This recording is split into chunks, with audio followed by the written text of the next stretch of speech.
डाळ भाताबरोबर तोंडी लावायला आपण कुरकुरीत अशी वांग्याची कापं तयार करणार आहोत आज. अगदी मस्त लागतात. या पद्धतीने एकदा नक्की करून बघा. इथे मी एक वांगं घेतलंय, भरीतचं वांगं आहे हे. आता मी याचे पीसेस करून घेणार आहेत. गोल कापणार आहे मी या पद्धतीने. आता मी जे पाण्यात ठेवले आहे ना, त्या पाण्यामध्ये ना मी चिमूटभर मीठ घातलं होतं, म्हणजे वांगी काळी पडू नये म्हणून. तुम्हाला जर या पाण्यामध्ये थोडीशी हळद घालायची असेल तर तुम्ही हळदसुद्धा घालू शकता. आता इथे आपण एक रव्याचं मिश्रण तयार करूया. त्याच्यासाठी मी 2 चमचे बेसन घेतलं आहे, 1 चमचा तांदळाचं पीठ आणि 3 चमचे रवा घेतला आहे. हे सगळं साहित्य मी पोहे खायच्या चमच्यानेच घेतलेलं आहे. चवीपुरतं मीठ घातलं आहे. मिठाचं प्रमाण तुम्ही तुमच्या आवडीनुसार कमी अधिक करू शकता. आता इथे मी अर्धा चमचा हळद घातली आहे,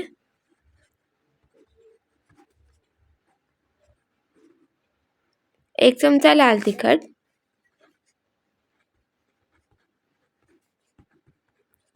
अर्धा चमचा धनेपूड आणि अर्धा चमचा जिरेपूड घातली आहे. आता हे सगळं मिश्रण आपल्याला व्यवस्थित मिक्स करून घ्यायचं आहे. अगदी हलक्या हाताने मिक्स करून घेतलं आहे मी. आता हे मिक्स करून झाल्यानंतर मी याच्यामध्ये कसुरी मेथी घालणार आहे. खूप मस्त चव लागते आणि एकदा नक्की तुम्ही सुद्धा ट्राय करून बघा. थोडीशी अशी हातावर रगडली ना की खूप मस्त लागते.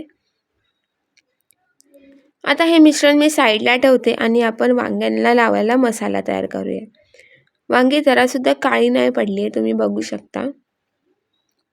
आता या वांग्यातलं पाणी काढून टाकते आणि वांगी दुसऱ्या प्लेटमध्ये घेते. व्यवस्थित ठेवते त्या वांग्यांना, म्हणजे सगळा मसाला सगळ्या वांग्यांना व्यवस्थित लागेल अशा पद्धतीने.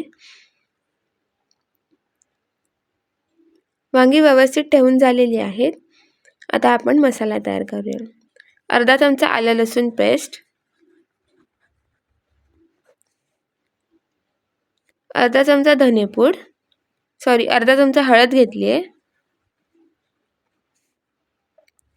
1 चमचा लाल तिखट,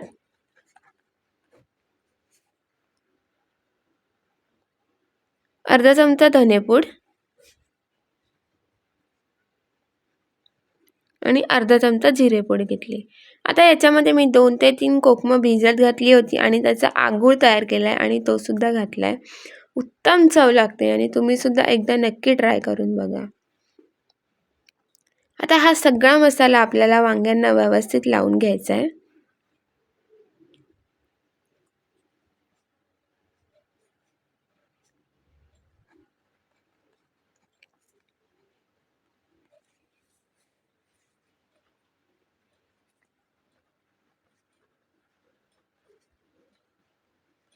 सगळा मसाला वांग्यांना व्यवस्थित लागलेला आहे, तुम्ही बघू शकता. ह्याच्यावर मी थोडीशी कोथिंबीर शिवरली आहे. कोथिंबीर शिवरणं पूर्णपणे ऑप्शनल आहे.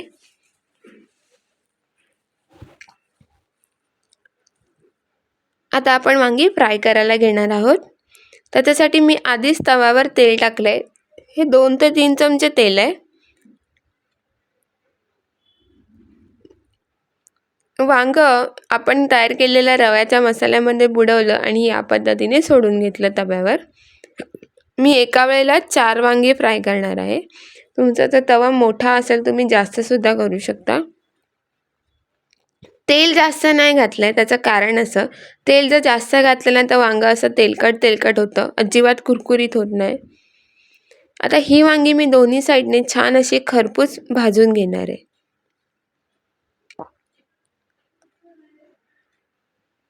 अगदी व्यवस्थित भाजून घेणार आहे.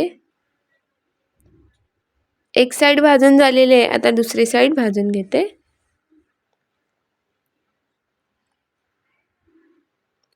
दोन्ही साईडमध्ये छान भाजून झालेले आहेत, खरपूस झालेले आहेत एकदम. आता हे वांगं शिजलं की नाही या पद्धतीने मी चेक करून घेणार आहे. सुरी रोवून, सुरी अगदी सहज रोवली जाते त्याच्यामध्ये. तुम्ही बघू शकता जे तेल आहे त्याचे बुडबुडे सुद्धा कमी झालेले आहेत, म्हणजे वांग अगदी छान शिजलेलं आहे. आता मी काय करणार आहे, ही जी कापं आहेत ना ती तव्याच्या साईडला कडेला लावून ठेवणार आहे. त्याचं कारण असं, आपण जेव्हा वांगी फ्राय करतो त्या वांग्यामध्ये तेल जास्त शोषलं जातं आणि त्याच्यामध्ये रवा आहे. रव्यामुळे तेलाचं प्रमाण जास्त शोषलं जातं. आता जे तेल आहे ते साईडला नितळून यावं म्हणून मी या पद्धतीने वांगी साईडला लावून ठेवली आहे. दुसरी बॅच घालते आणि मग ही वांगी साईडला काढते, म्हणजे जास्तीचं तेल तव्याच्या मध्ये जाईल आणि वांगं आपलं जास्त तेलकट होणार नाही, खाताना तोंडामध्ये तेल तेल नाही होणार म्हणून. दुसऱ्या बॅचमध्ये सुद्धा मी 4 ते 5 वांगी ठेवली आहेत.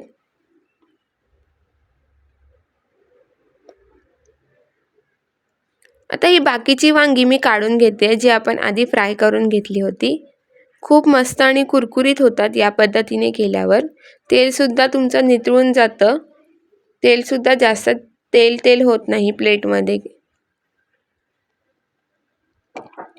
तुम्हाला हवं असेल तर तुम्ही खाली टिश्यूसुद्धा ठेवू शकता. दुसरी बॅचसुद्धा मी तव्यावर टाकून घेतलेली आहे. या पद्धतीने आपली वांगी फ्राय तयार झालेली आहे. कुरकुरीत अशी वांगी फ्राय तयार झालेली आहे.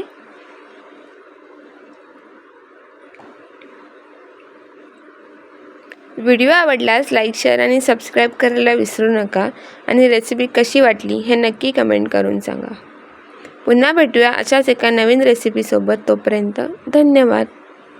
व्हिडिओ थोडा जरी आवडला असेल तरी प्लीज व्हिडिओ लाईक करा. थँक्यू.